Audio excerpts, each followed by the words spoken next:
ሰላም ጤና ይስጥልኝ። የኢትዮ ሞኒተር ተከታታዮች የዕለቱ መረጃዎች እንደሚከተለው ተዘጋጅቷል። በቅድሚያ አበይት ነጥቦቹን።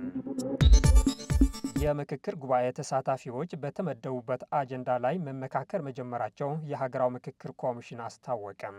ኮሚሽኑ የምክክር ሂደቱ አስመልክቶ ዛሬ መግለጫ ሰጥቷል። ኢትዮጵያ የዓለም አቀፉ አርቲፊሻል ኢንተለጀንስ ትብብር ድርጅት አባል ሆነች። አሜሪካ ከኤርትራ ከግብፅና ከሶማሊያ ሚኒስትሮች ጋር መወያየቷ ተገለጸም።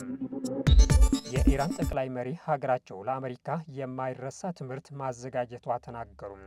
ይህ በእንዲህ ያለ ኢራን በዮርዳኖስ በፈጸመችው ጥቃት 2 የአሜሪካ ወታደሮች ሲገደሉ አንዱ የደረሰበት አልታወቀም ተባለም። አሁን የእነዚህና ሌሎች መረጃዎች በዝርዝር እናሰማችኋለን። አብራችሁን ቆዩም።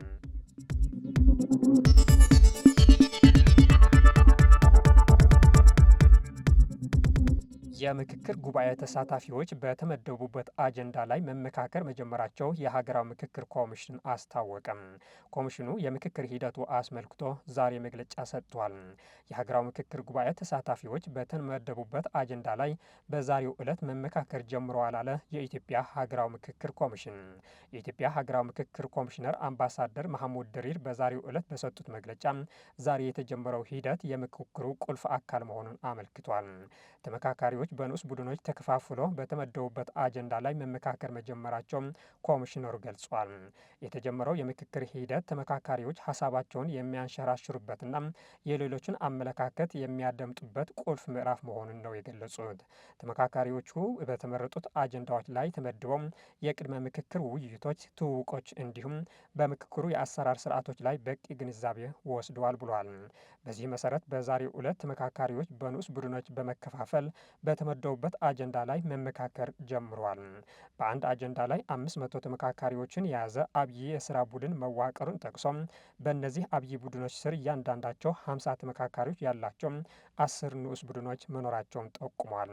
በአጠቃላይ 80 ንዑስ ቡድኖች በተመደቡላቸው አጀንዳዎች ላይ እየመከሩ እንደሚገኙም አስረድቷል። ሂደቱ በስኬት እንዲከናወን ኮሚሽኑ በስራ ልምዳቸውና በትምህርት ዝግጅታቸው አንቱታን የተረፉ 160 የሚሆኑ አመካካሪዎችን መመደቡን አመልክቷል። ከዚህ በተጨማሪ 250 የሚሆኑ የቃለ ጉባኤ ጸሐፊዎች ተሰማርተው የሀገራዊ ምክክር ጉባኤውን በብቃት እየመሩ ይገኛሉ ብሏል።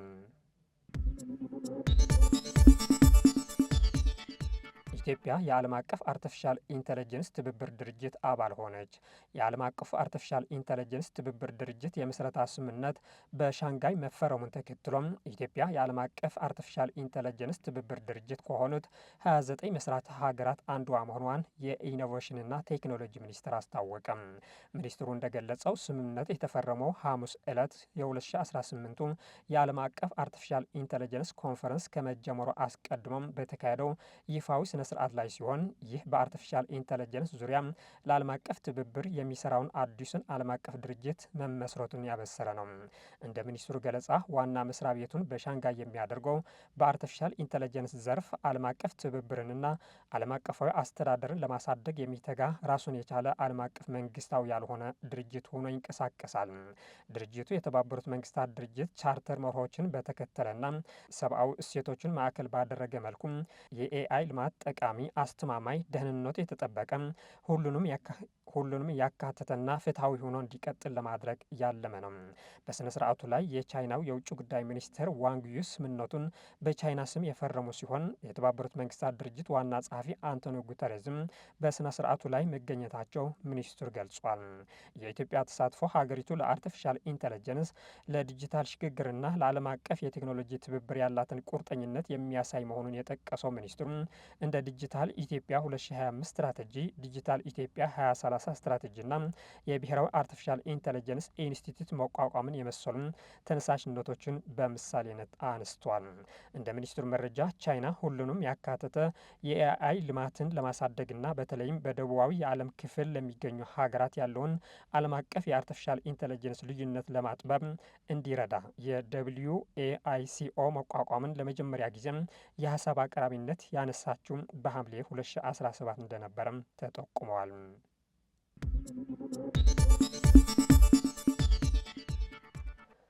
አሜሪካ ከኤርትራ ከግብፅና ከሶማሊያ ሚኒስትሮች ጋር መወያየቷ ተገለጸ። የአረብና የአፍሪካ ሀገራት ጉዳዮች የአሜሪካ ከፍተኛ አማካሪ ማሳድ ቦለስ ከኤርትራ ከግብፅና ከሶማሊያ የውጭ ጉዳይ ሚኒስትሮች ጋር የአፍሪካ ቀንድን ደህንነት በማጠናከር ዙሪያ መወያየታቸው ተገለጸ። ከኤርትራ የውጭ ጉዳይ ሚኒስትር ኦስማን ሳለህ፣ ከግብፅ የውጭ ጉዳይ ሚኒስትር ባድር አብድላቲ እንዲሁም ከሶማሊያ የውጭ ጉዳይ ሚኒስትር አብዱል ሰላም አብዲ አሊ ጋር ካይሮ ውስጥ የተናጠል ውይይት ያደረጉት የአሜሪካው ከፍተኛ አማካሪ ስለ አፍሪካ ቀንድ ሰላም፣ ደህንነትና መረጋጋት ማንሳታቸው በኤክስ ገጻቸው ባሰፈሩት ጽሑፍ አስታውቋል። የአሜሪካው ልዑክ እሁድ ሐምሌ 12 ቀን 2018 ዓ ም በኤክስ ገጻቸው ባሰፈሩት መልእክት ከውጭ ጉዳይ ሚኒስትሮቹ ጋር ያደረጉትን ውይይት ፍሬያማ ብሎታል። ከሶማሊያ የውጭ ጉዳይ ሚኒስትር ጋር ስለ ቀጠናው ደህንነት መወያየታቸው ጠቅሶም ስለ ሁለትዮሽ ትብብር እንዲሁም በቀጠና መረጋጋትን ለማስፈን በጋራ ለመስራት መነጋገራቸው ገልጿል። የሶማሊያ ውስጣዊ የፖለቲካ ውይይት ከአጀንዳዎቻቸው መካከል መሆኑን አመልክቷል። ከኤርትራው የውጭ ጉዳይ ሚኒስትር ጋር ባደረጉት ውይይትም በአብዛኛው ፈታኝ ስለሆነው የቀጠናው ሁኔታ ማንሳታቸው ተነግረዋል። በንግድ፣ በቀጠናዊ የምጣኔ ሀብት እድገትና የደህንነት ጉዳዮች ላይ ትስስሮችን ለማጠናከር ያሉትን እድሎች ቃኝተዋል ሲሉም አክሏል። እንዲሁም ከኤርትራ ውጭ ጉዳይ ሚኒስትር ጋር ባደረጉት ውይይት ቀጠናው ግጭትን ለመፍታት ዘላቂ ሰላምና መረጋጋት ለማስፈን ቀይ ባህር እንዲሁም መላው የአፍሪካው ቀንድ እንዲበለጽግ በጋራ ለመስራት መነጋገራቸው ጠቅሷል። ከግብፅ የውጭ ጉዳይ ሚኒስትር ጋር ባደረጉት ውይይት የሁለቱን ሀገራት ስትራቴጂካዊ ግንኙነት ስለመጠናከር ማንሳታቸው ተናግረዋል። በጋራ ቅድሚያ የሚሰጧቸውን ቀጠናው ጉዳዮችን በንግግራቸው ማካተታቸውን የገለጹት የአሜሪካ ከፍተኛ አማካሪ በመካከለኛው ምስራቅና በአፍሪካ ሰላምና ደህንነት ለማስፈን እንዲሁም ብልጽግናን ለማረጋገጥ ግብፅ ቁልፍ አጋር ናት ሲሉ ገልጿል። በሩሲያ ሞስኮ ላይ ከ400 በላይ ድሮኖች የተሳተፉበት ከፍተኛ ጥቃት ተሰነዘረ። በሩሲያ መዲና ሞስኮና በዙሪያዋ ባሉ አካባቢዎች ዩክሬን በአንድ ጀንበር ከ400 በላይ የሰው አልባ የጦር አውሮፕላኖች ወይም ድሮኖች የተሳተፉበት ከፍተኛ ጥቃት መፈጸሙን አስታውቋል። የከተማዋ ከንቲባ ሰርጌይ ሶቡያኒን እና የክልሉ ባለስልጣናት በቴሌግራምና በሌሎች ማህበራዊ መገናኛ ገጾች እንዳሰፈሩት ወደ ሞስኮ አቅጣጫ ከተተኮሱት ከ400 በላይ ድሮኖች ውስጥ አብዛኞቹ በሩሲያ የአየር መከላከያና የኤሌክትሮኒክስ ውጊያ ስርዓቶች አማካኝነት ከርቀት እንዲከሽፉ ተደርጓል። ከተተኮሱት መካከል 85 ያህሉ በቀጥታ ወደ ከተማዋ በመቃረብ ላይ ያሉ በአየር ላይ ተመተው መውደቃቸውን አስታውቋል።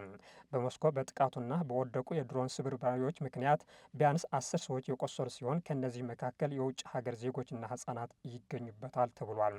በጥቃቱ ምክንያት በሞስኮ ዋና ዋና አውሮፕላን ማረፊያዎች ላይ ጊዜያዊ የበረራ ገደቦች ተጥሎ የነበረ ሲሆን የኢንተርኔት አገልግሎት መቋረጡም አጋጥመዋል። ይህ ጥቃት ሩሲያ በኪየቭ ላይ ካካሄደችው ከፍተኛ የባሊስቲክ ሚሳኤል ጥቃት በኋላ የተሰነዘረ ሲሆን በቅርብ ጊዜያት ውስጥ በሩሲያ መዲናና በዙሪያዋ ባሉ የኢንዱስትሪ ማዕከላት ላይ ከተፈጸሙት ትልልቅ የድሮን ጥቃቶች አንዱ መሆኑን ተጠቅሷል። የኢራን ጠቅላይ መሪ ሀገራቸው ለአሜሪካ የማይረሳ ትምህርት ማዘጋጀቷ ተናገሩ። ይህ በእንዲህ እያለ ኢራን በዮርዳኖስ በፈጸመችው ጥቃት 2 የአሜሪካ ወታደሮች ሲገደሉ አንዱ የደረሰበት አልታወቀም ተብሏል። የኢራን ጠቅላይ መሪ ሞጂታባ ሀማኒ አሜሪካ ጊዜያዊ የተኩስ አቁም ስምምነቱን በተደጋጋሚ መጣሷ የፕሬዝደንት ዶናልድ ትራምፕ ፊርማ ዋጋ የለሽ እንደሆነ የሚያሳይ ነው አሉ።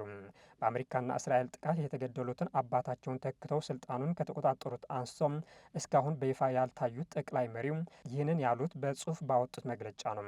አሜሪካ ግጭቱን ለማባባስ ትፈልጋለች በማለት የከሰሱት ሙጃታባ ሀማኒ ኢራንም ለዋሽንግተን የማይረሳ ትምህርት እንዳዘጋጀትላት ገልጿል። አሜሪካ ስምምነቱን በተደጋጋሚ መጣሷን በማንሳት የከሰሱት የኢራን ጠቅላይ መሪ ይህም አንድ መሰረታዊ እውነት አሳይቷል፣ የአሜሪካ ፕሬዝደንት ፊርማ ሙሉ በሙሉ ዋጋ የለሽና ተአማኒነት የጎደለው ነው ብሏል። አሁን የአሜሪካ ጠላት ግጭቱን ለማባባስ እየፈለገ ነው። ለዚህም ከፍተኛ ዋጋና ተጨማሪ ውርደት ያጋጥመዋል።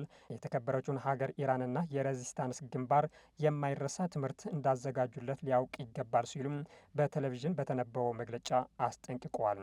ይህ በእንዲህ እያለ ኢራን በዮርዳኖስ በፈጸመችው ጥቃት 2 የአሜሪካ ወታደሮች ሲገደሉ አንዱ የደረሰበት አልታወቀም ተብሏል።